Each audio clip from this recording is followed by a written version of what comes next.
நீங்க யோவான் சுவிசேஷம் 14ஆம் அதிகாரம் 1, 2, 3 வசனத்தை நாம் பார்க்கலாம். உங்கள் இருதயம் கலங்காதிருப்பதாக, தேவனிடத்தில் விசுவாசமாயிருங்கள், என்னிடத்திலும் விசுவாசமாயிருங்கள். என் பிதாவின் வீட்டில் அநேக வாசஸ்தலங்கள் உண்டு. அப்படி இருந்ததானால் நான் உங்களுக்கு சொல்லியிருப்பேன். ஒரு ஸ்தலத்தை உங்களுக்காக ஆயத்த பண்ண போகிறேன். நான் போய் உங்களுக்காக ஸ்தலத்தை ஆயத்த பண்ணின பின்பு, நான் இருக்கிற இடத்தில் நீங்களும் இருக்கும்படி நான் மறுபடியும் வந்து உங்களை என்னிடத்தில் சேர்த்துக் கொள்வேன். Do not let your hearts be troubled. Trust in God and trust also in me. There are more than enough rooms in my Father's home. If this were not so, would I have told you that I'm going to prepare a place for you.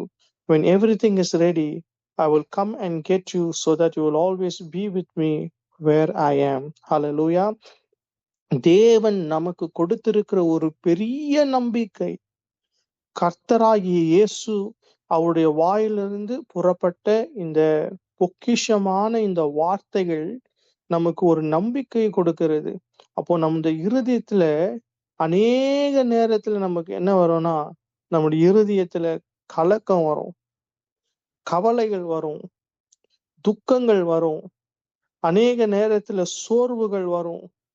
ஆனால் ஒவ்வொரு முறையும் நாம் கர்த்தருடைய வேதத்தை படிக்கும் பொழுதெல்லாம் கர்த்தர் நம்மோடு கூட பேசுகிறது என்னன்னா, உங்க இருதயம் கலங்காதிருப்பதாக.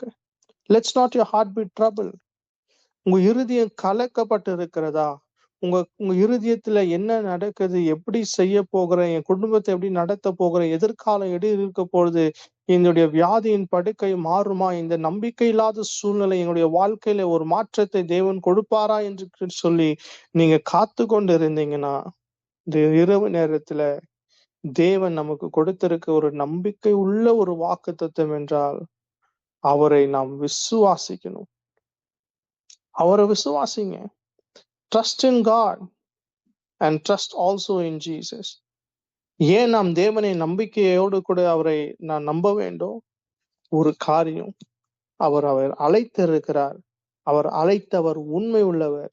அவர் சொன்னபடி உங்க வாழ்க்கையில எல்லாவற்றையும் செய்ய அவர் உண்மை உள்ளவராய் இருக்கிறார் என்று நீங்க விசுவாசித்தால் போதும்.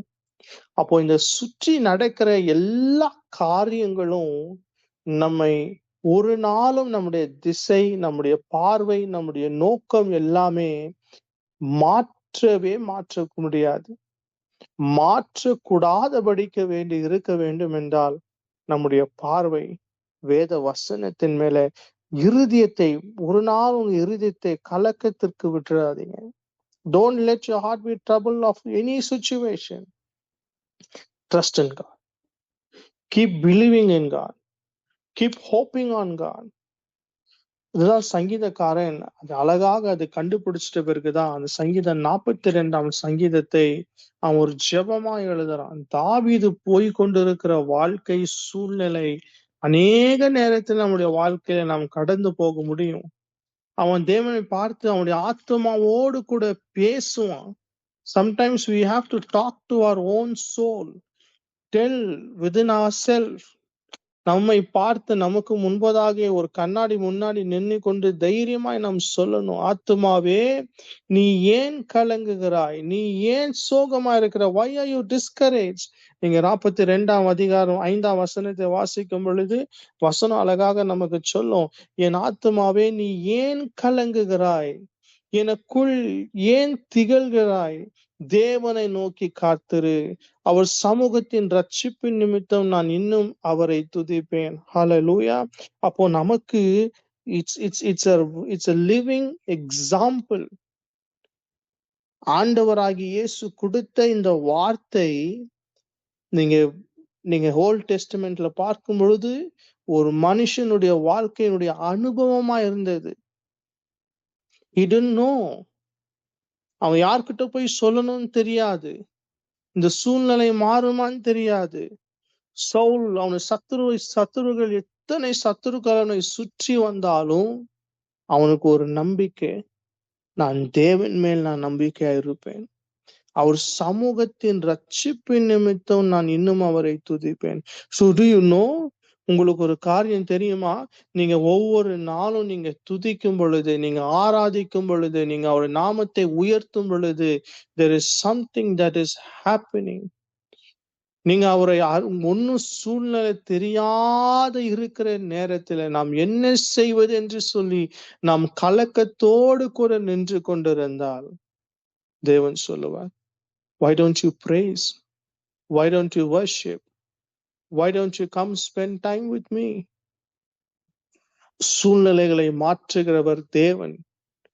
தேவன் ஒருவர் மாத்திரம்தான் நம்முடைய வாழ்க்கையில் இருக்கிற நம்பிக்கை அவர் கொடுக்க முடியும். என்ன போய்கொண்டிருக்கிறோம் என்று அவர் மாத்திரம்தான் புரிந்து கொள்ளுவார். அதை புரிந்து கொண்டது மாத்திரமல்ல, அதிலிருந்து வெளியே நம்மை தப்புவிக்கிறவரும் அவர்தான். So don't let your soul go down. இந்த இரவு நேரத்துல உங்க இருதயம் கலக்கப்படாமல் இருங்க. ஏதாச்சும் ஒரு சூழ்நிலை நடந்தா அந்த சூழ்நிலை எப்படி வெளியே வருவதை காட்டிலும் சூழ்நிலையோடு கூட தேவன் பெரியவராய் இருக்கிறார், அவர் என்னை வெளியே கொண்டு வருவார் என்ற அந்த நம்பிக்கை மாத்திரம் உங்களுக்கு வரட்டும். அதை சொல்லிவிட்டுதான் அவர் சொல்லுவாரு. நீங்க 14ஆம் அதிகாரம் 2ஆம் வசனத்தை வாசிக்கும் பொழுது, என் பிதாவின் வீட்டில் அநேக வாசஸ்தலங்கள் உண்டு.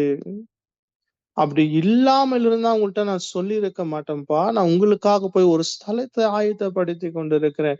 What Jesus is doing right now is preparing us a place. அவர் மறுபடியும் வருவார். அவர் எங்க இருக்கிறாரோ நாம் அங்கே இருக்க வேண்டும் என்று விரும்புகிறார்.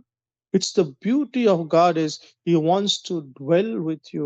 உங்களோடு கூட உங்களுக்குள்ளே உங்களோடு கூட நடக்க வேண்டும், உங்களோடு கூட பழக வேண்டும், உங்களோடு கூட அவர் சம்பாஷிக்க வேண்டும். He wants to move in you. He wants to dwell in you. He wants to capture you.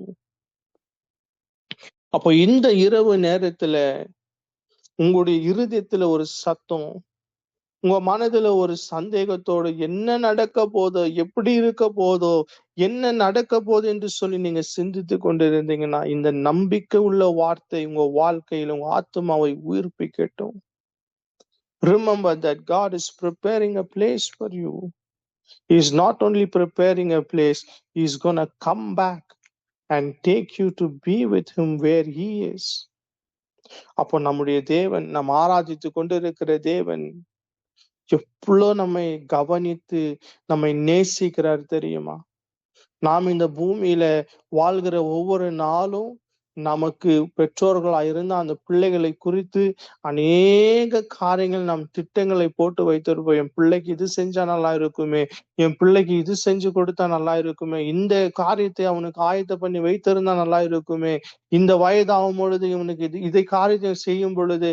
So will we keep thinking as parents, thinking your heavenly Father has planned a beautiful thing.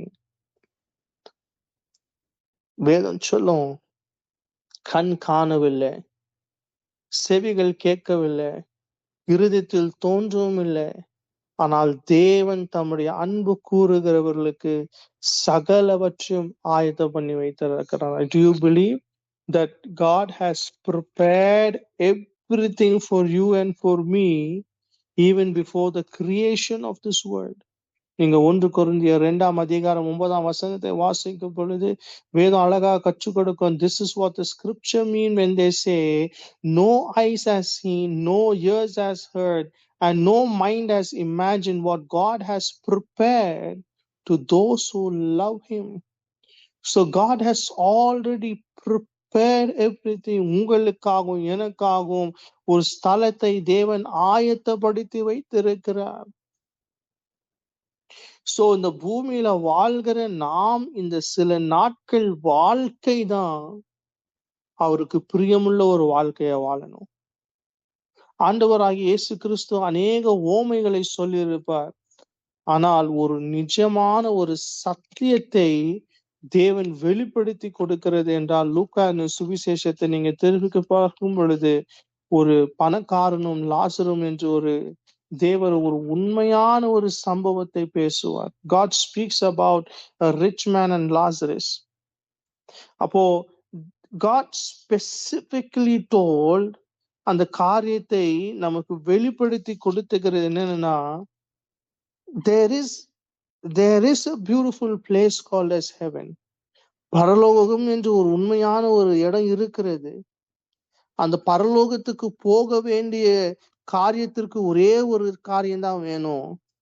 அது நாம் தேவனோடு கூட நடக்கிற அந்த உண்மையான அந்த relationship வேணும். நீங்க 16ஆம் அதிகாரம் 19ஆம் வசனத்திலிருந்து கடைசி வசனம் வரைக்கும் வாசிக்கும் பொழுது God speaks about a beautiful story. So when Jesus spoke, he spoke about the truth. அங்க 2 பேர் காரியத்தை குறித்து பேசுவார். ஒரு பணக்காரனும் இருந்தான், அவன் வீட்டு வாசலுக்குள்ள யாரும் பார்க்காத லாசரும் இருந்தான். லாசருடைய வாழ்க்கை, அவனுடைய உடம்பு ஃபுல்லா நோய் இருந்தது, அவனுக்கு உணவில்லாமல் இருந்தது, வஸ்திரம் இல்லாமல் இருந்தது, யாரும் கண்டுக்காமல் இருந்தாங்க. ஆனா ஒரு காரியம் மாத்திரம் அவனுக்குள்ள இருந்தது, அவன் தேவனோடு கூட சஞ்சரித்து கொண்டான். He was a man, a poor man, but had fear of God in him and had a relationship with God. அடுத்த பக்கத்துல பார்க்கும் பொழுது அந்த அந்த ரிச் மேனும் இருந்தான், ஐஸ்வர்யவானும் இருந்தான். But the only thing that he had everything in this world, but he did not have God. அப்போ தேவனுடைய பிள்ளைகளாய் நாம் எதை வைத்துக் கொண்டிருக்கிறோம் நமக்குள்ள என்றுதான் ரொம்ப பெரிய கேள்வி. Do we have God with us and in us, or do we have the things of this world? God wants us to once again to reconcile. மகனே மகளே, மறுபடியுமாக உங்களுடைய ரிலேஷன்ஷிப்பை புதுப்பித்துக் கொள்ளுங்க. Keep God as your first priority in your life. Give God the first thing. உங்க முதலாவது மணி நேரத்தை தேவனுக்கு கொடுத்து பாருங்க. முதலாவது காரியத்தை தேவனுடைய ராஜ்யத்தையும் நீதியும் தேடி பாருங்க. Hallelujah. God is there to do greater things in your life. உங்களுக்கு நம்பிக்கை தேவனிடத்திலிருந்து, அவருடைய வார்த்தையிலிருந்து தேவன் கொடுக்கும் பொழுது, just believe. உங்களுக்காக ஒரு ஸ்தலத்தை ஆயத்த பண்ணி கொண்டிருக்கிற தேவன் உங்களை மறுபடியும் அவரோடு கூட தேவன் எடுத்துக்கொண்டு அவர் பக்கத்துல வைத்துக் கொள்ள வேண்டும் என்றுதான் தேவன் விரும்புகிறார். He wants you to be close to him. அவருடைய இருதயத்தில் இருக்கிற அந்த சத்தம், அதை புரிந்து கொள்ளும் பொழுதுதான் we will be able to understand who this beautiful God is. இந்த தேவனோடு கூட சஞ்சரிக்கிற ஒவ்வொரு நாளும் இந்த அனுபவம் அது பியூட்டிஃபுல்லா இருக்கும், அழகாக இருக்கும். அவர் இருதயத்தில் இருக்கிற சத்தத்தை நீங்க கேட்க முடியும். நாம் பேசுகிற சத்தம் அவர் ஒவ்வொரு நாளும் கேட்கிறவராய் இருக்கிறார். So we as body of Christ, நாம் கிறிஸ்துவுக்குள்ள நாம் ஒவ்வொரு சரீரங்களாய் அவயங்களாக, let us prepare our heart. Let us prepare our mind. Let us prepare our soul within ourselves to tell every day that you belong to God and you have a best place that God has prepared for you and for me. நீங்க எபிரேயருக்கு எழுதின புஸ்தகம் 11ஆம் அதிகாரத்துல நீங்க அந்த விசுவாச பட்டியலை நீங்க பார்க்கும் பொழுது, தூரத்தில் இருந்து ஆபிரகாம் பார்த்தானா, he saw himself that he is a foreigner in this earth. அவனை குறித்து வேதம் சொல்லுகிறது, வசனத்தை பார்க்கும் பொழுது தேவன் சொல்லுவார், ஆபிரகாமே, இந்த பூமியில் இருக்கிற எல்லாமே உனக்கு தான் சொந்தம். Everything on the earth belongs to you, Abraham, and for your descendants. But Abraham chose the other side. Abraham said, no God, I am a foreigner in this world and I want to be where you are. எனக்காக ஒரு நகரத்தை நீங்க ஆயத்தம் பண்ணி வைத்து இருக்கிறீங்களே, அந்த நகரத்துக்குள்ள வந்து போகிற. I want to be where you are. அப்போ இந்த temporary resident where we are right now, it's gonna be over. நிரந்தரமான ஒரு இடம் தேவன் நமக்கு ஆயத்தம் பண்ணி வைத்து இருக்கிறார் அல்லவா, அந்த இடத்துல ஃபோக்கஸ் பண்ணி பாருங்க. Look what God has prepared for you. See what God has prepared. When you see those things what God has prepared for you and has kept for you, your eyes will be more than joyful to see those things. அப்போ we want to இந்த இரவு நேரத்துல just remember one thing. எந்த சூழ்நிலை போனாலும் சரி, don't let your heart be troubled. Don't let your heart be troubled. ஏன்னா இந்த இருதயத்துக்குள்ளதான் அநேக சத்தங்கள் கேட்கும். இது நடக்குமா, நடக்காதா, இது போக முடியுமா, போக முடியாதா, செய்ய முடியுமா, எனக்கு இவ்வளவு காரியங்கள் இருக்குது. இருதயம் கலக்கப்பட்டு இருக்கும் பொழுது you cannot do anything, but you can do something. Believe in God, trust in God, and just do what God tells you to do. God will be able to uplift you. நீங்க வேத புஸ்தகத்துல பார்க்கும் பொழுது அநேக பரிசுத்தவான்களுடைய சாட்சிகள் தேவன் நமக்கு பட்டியலாக எழுதி கொடுத்திருக்கிறார். எஸ்பெஷலி இந்த நியூ டெஸ்டமெண்ட் நீங்க வாசிக்கும் பொழுது God specifically clearly speaks. அவரால் நடத்தப்படுகிற பிள்ளைகளுக்கு இந்த பூமியில எந்த ஒரு காரியமும் நிரந்தரம் கிடையாது. The only place that we have is eternal life. That is பரலோகத்துக்கு தேவன் நம்மை prepare பண்ணுகிற ஒரு இடமா இருக்கிறது. We are all foreigners on this earth and our citizenship is heaven. Pavul எழுதும் பொழுது அழகா சொல்லுவார் பிலிப்பியர் 3ஆம் அதிகாரத்துல, hallelujah, he says we are the citizens of heaven. அப்ப இந்த பரலோகத்துக்கு சிட்டிசனா இருக்கிற நீங்களும் நானும் we are just an ambassador of Christ. நமக்கு ஒரு தேசம் இருக்கிறது. பரலோகத்தில் இருக்கிற தேவன் நம்மை சிங்காசனத்திலிருந்து ராஜாதி ராஜா இந்த பூமியில நம்மை நடத்த உண்மை உள்ளவராய் இருக்கிறார். அப்போ இந்த தேவன் தான் இந்த இரவு நேரத்துல உங்க இருதயத்தை பார்த்து சொல்லுகிற காரியம். உங்க இருதயத்தை நீங்க கலக்காவிட்டாதீங்க. தேவன் மேல் விசுவாசமா இருங்க. ஒவ்வொரு நாளும் நேராய் தேவன்கிட்ட போய் சொல்லுங்க, ஆண்டவரே இந்த பிரச்சனை, இந்த போராட்டம், இந்த காரியம், இதுல இருந்து எனக்கு விடுதலை வேணும் ஆண்டவரே, இந்த காரியத்தை எனக்கு அற்புதம் வேணும் ஆண்டவரே. நீங்க தேவனோடு கூட உங்க இருதயத்தை திறந்து பேசும் பொழுது உண்மையாகவே தேவன் அவருடைய பதிலுக்காக காத்திருங்க. We don't want answers from people, we need answers from God.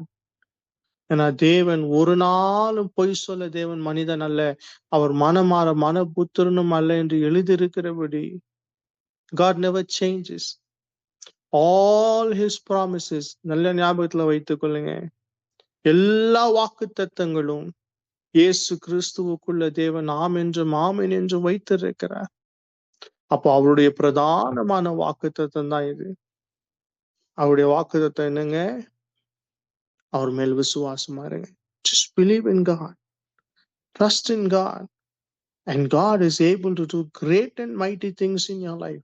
உங்களுக்காக அவர் செய்து முடித்திருக்கிறார். உங்களுக்காக யாவற்றும் செய்து முடிக்கிற தேவனை நீங்க நம்பிக்கையோடு விசுவாசத்தோட காத்திருங்க. உங்களுக்காக கர்த்தர் உங்களை நடத்த உண்மை உள்ளவரா இருக்கிறார். Believe in God. இரவு நேரத்துல சரண்டர் டு God. உண்மையாகவே நம்புங்க, விசுவாசிங்க. கர்த்தர் மாபெரும் காரியம் உங்களுக்காக செய்வாராக.